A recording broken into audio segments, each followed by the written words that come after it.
YCP 4 జాబితా ఏ క్షణంలో అయినా విడుదలయ్యే అవకాశం ఉంది. ఆంధ్రప్రదేశ్ ఎన్నికల వేళ ఇప్పటికే వైసీపీ 3 జాబితాల్లో ఇన్ఛార్జీల పేర్లు ప్రకటించారు.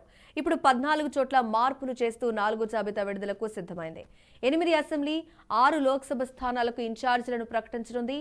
మార్పులు చేర్పులపై వైసీపీ నేతల్లో ఉత్కంఠ కొనసాగుతోంది.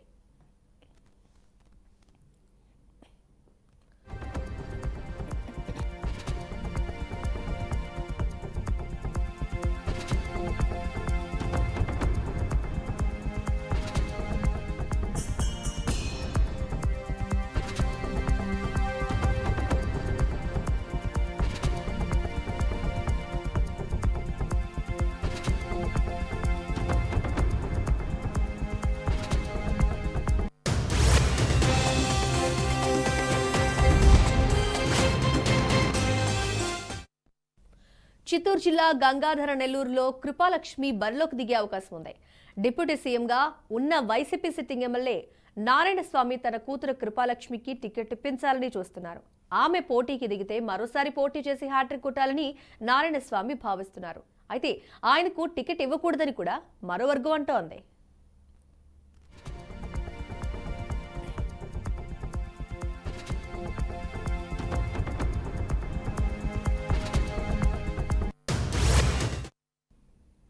ఎన్టీఆర్ జిల్లా తిరువూరు టీడీపీ ఇన్ఛార్జ్ స్వామిదాస్ ఇటీవలే వైసీపీలో చేరారు. తిరువూరు వైసీపీ అభ్యర్థిగా స్వామిదాస్ కు లైన్ క్లియర్ అయినట్టు సమాచారం. తిరువూరు ఎమ్మెల్యే రక్షణ నిధి టీడీపీలో చేరారు.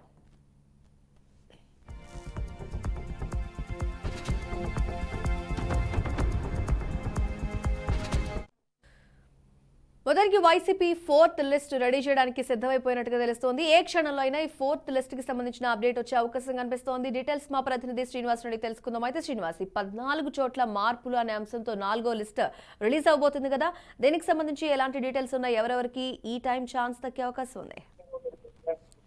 మౌనిక 4వ లిస్ట్ జాబితాపై ఇప్పటికే కసరత్తు పూర్తయినట్టు తెలుస్తోంది. అయితే ముఖ్యమంత్రి షెడ్యూల్ ఉన్న నేపథ్యంలో ఈ రోజు ముఖ్యమంత్రి మేనల్ైనటువంటి రాజారెడ్డి నిశ్చితార్థం ఉంది. దానికి సంబంధించి అటెండ్ కావాల్సిన పరిస్థితి ఉంది. అయితే తర్వాత రేపు సంకల్ప యాత్ర ఏదైతే అంబేద్కర్ స్టాచ్యూ నిర్మాణం ఏదైతే పూర్తయిందో దానికి ఆవిష్కరణ రేపు ఉదయం ఉన్న నేపథ్యంలో కూడా రేపు కూడా ఈ లిస్టు పై క్లారిటీ వచ్చేది లేదు. 20వ తారీఖున పూర్తి స్థాయిలో ఇప్పటి వరకు మార్పులు చేర్పులతో కూడినటువంటి జాబితా ఏదైతే కసరత్తు రిలీజ్ చేసిన జాబితా ఏదైతే ఉందో అది 20వ తారీఖున సాయంత్రానికి రిలీజ్ చేసే అవకాశం ఉంది. ఇప్పటికే 3 లిస్టుల ద్వారా ఉత్కంఠత ఏర్పడిన పరిస్థితి ఉంది. వైసీపీ నేతల్లో పెద్ద ఎత్తున టెన్షన్ ఏర్పడింది. ఇప్పటికే 3 లిస్టుల ద్వారా అనేక మంది అసంతృప్తులు కూడా ఇప్పుడు బయటికి రావడం జరిగింది. ఈ నేపథ్యంలోనే మరొకసారి 4th లిస్ట్ కూడా రిలీజ్ కాబోతుంది. అయితే ఈ లిస్ట్ లో కూడా 15 మంది దాకా కూడా ఈ లిస్ట్ లో కొత్త జాబితా వచ్చే అవకాశం ఉంది. మరో పక్క నుంచి ఎంపీలు ఎవరైతే ఉన్నారో పూర్తి స్థాయిలో ఎంపీలందరినీ కూడా 4th లిస్ట్ లో ప్రకటించేటువంటి అవకాశం కూడా ఉంది. అయితే 4th లిస్ట్ కి సంబంధించి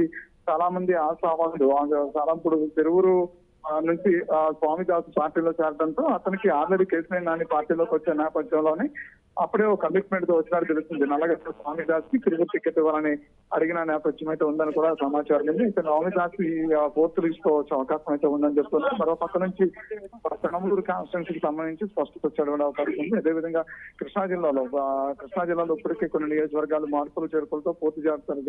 మరో పక్క నుంచి గుడివాడ కొడాల నానినే కంటిన్యూగా కొనసాగుతున్న నేపథ్యం అవుతుంది. మరో పక్క వల్లభనేని వంశీకి కూడా గన్నవరం నుంచి పోటీ చేసే అవకాశం ఉంది. అయితే మిగిలినటువంటి స్థానాలు ఏవైతే తిరువురు మినహాయించి ఇంకా పెనమలూరు మినహాయిస్తే మిగిలిన అన్ని కూడా సిట్టింగ్ గా కంటిన్యూ అవకాశాలు ఉన్నాయి. మిగతా ఇంకా 4th లిస్ట్ కి సంబంధించి ఇటు ప్రకాశం అదేవిధంగా తూర్పు గోదావరి పశ్చిమ గోదావరి జిల్లాలకు సంబంధించినటువంటి అంశం, అంతేకాకుండా రాయలసీమకు సంబంధించినటువంటి కొంతమందితో మార్పులు చేర్పులు జరిగే అవకాశం ఉందని చెప్తున్నారు. మరో పక్క నుంచి నందుకొట్కూరు ఇప్పటి నుంచి ఉత్కంఠత మధ్య నడుస్తున్న పరిస్థితి ఉంది. అదే ఎవరైతే ఉన్నారో అంత ముందు సిట్టింగ్ ఎమ్మెల్యే స్థానంలో కొత్త వాళ్ళని వేరే వాళ్ళని ప్రపోజల్ పెడుతున్నట్టుంది.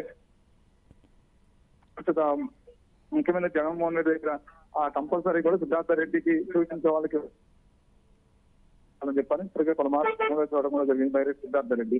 ఈ నేపథ్యంలో బైరెడ్డి సిద్ధార్థ రెడ్డికి అవకాశం ఇస్తారని నందుకొట్కూరు సీటు మారుతుందని చూడాల్సిన పరిస్థితి ఉంది. అలాగే కొన్ని స్థానాలు ఏవైతే ఇప్పటికే మార్పులు చేర్పుల జాబితా ఏదైతే ఉందో ఆ జాబితాలో ఏదైతే అంశాన్ని పరిశీలించి ముఖ్యమంత్రి జగన్మోహన్ రెడ్డి తీసుకున్న నిర్ణయాలు ఉన్నాయో అంటే గెలుపు గుర్రాలకి ఎక్కించిన అవకాశం ఏదైతే ఉందో అందులో భాగంగానే ఈ ఫోర్త్ లిస్ట్ కూడా ఉండే అవకాశం కూడా ఉంటుంది మౌనిక.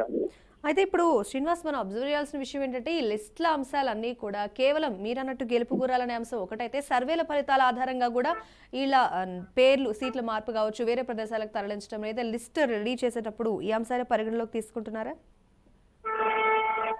కంపల్సరీ కూడా ప్రతి అంశాన్ని పరిశీలించిన తర్వాత గత కొద్ది రోజులుగా వీళ్ళు గడప గడపగా మన ప్రభుత్వం అనే కార్యక్రమం ఏర్పాటు చేశారు. జగనన్న మా నమ్మకమైన కార్యక్రమం ఏర్పడతారు. ప్రభుత్వం తరపు నుంచి ప్రభుత్వం అందిస్తున్నటువంటి అనేక సంక్షేమ కార్యక్రమాలకు సంబంధించి అనేక అంశాల మీద ప్రతి ఇంటికి వెళ్ళి ప్రభుత్వం ద్వారా అందుతున్న సహాయ సహకారాలు ప్రతి ఒక్కరితో వివరించాలి. మీ గ్రాఫ్ దీని ద్వారానే పెరుగుతుందండి. స్థానికంగా మీరు ప్రజలో ఉండేదాన్ని బట్టి ప్రజలకి స్థానికంగా మీరు అందుబాటులో ఉండేదాన్ని బట్టి మీ గ్రాఫ్ పెరుగుతుంది. అంతేకాకుండా ప్రభుత్వం అందిస్తున్నటువంటి సంక్షేమ కార్యక్రమాలను ప్రధానంగా మీరు ప్రజల దృష్టికి కనుక తీసుకెళ్లగలిగితే మీ గ్రాఫ్ పెరిగినట్టే. లేదు గ్రాఫ్ లేనటువంటి ఎమ్మెల్యేలు ఎవరుతున్నారు నిర్దాక్షంగా వాళ్ళ తొలగిస్తాను, ఆ స్థానాల్లో కొత్త వాళ్ళు ఇస్తాము. లేదు అంటే కనుక మార్పులు చేర్పులు మాత్రం కంపల్సరీ ఉంటాయని గతంలోనే చెప్పడం జరిగింది. అయితే దాన్ని కొంతమంది ఎమ్మెల్యేలు దృష్టి పెట్టలేదు, ఆ అంశాల మీద దృష్టి పెట్టలేదు అని. ఎందుకంటే స్థానికంగా అంశాలు ఎన్నో అంశాలు పెండింగ్ లో ఉండిపోవడం, అవన్నీ ప్రభుత్వం తరపు నుంచి పరిష్కరించకపోవటం, అంటే వాళ్ళు ఇచ్చిన కమిట్మెంట్స్ పరిష్కరించకపోవడం, ఎమ్మెల్యేలు స్థానికంగా తిరగలేదు, ఆ విధంగా గ్రాఫ్ కొడతారంటున్నారు. సర్వేల నేపథ్యం ఏదైతే ఉందో ఈ సర్వేల నేపథ్యాన్ని ప్రధానంగా తీసుకుని ఈ సీట్ల పంపిణీ కూడా ఉంది అనేది మరో సమాచారం. Right Srinivas, thanks for your details.